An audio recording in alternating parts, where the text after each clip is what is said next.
Mwanaume anapokuwa mkubwa, je, uwezo wake wa kuzalisha unakuwa ni vile vile kama ilivyokuwa awali? Nimeulizwa swali hili. Ukweli ni kwamba hakuna mabadiliko yale yale kwa kila mwanaume.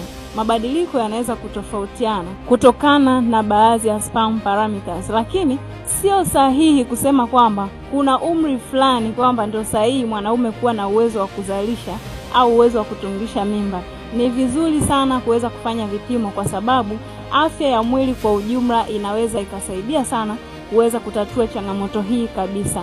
Follow kurasa huu, kwa sababu nitaenda kukueleza vitu gani ambavyo unaweza kuzingatia ili kujua kwamba una mbegu salama ambazo zinaweza zikamtungisha mwanamke, lakini pia kuweza kujua ni vitu gani ufanya ili kuweza kulinda mbegu zako. Kama wewe ni mwanaume ambaye unakuwa ukitafuta mtoto na mwenza wako mmejaribu kwa muda mrefu bila mafanikio yoyote, basi ni muhimu sana kuzingatia vitu hivi.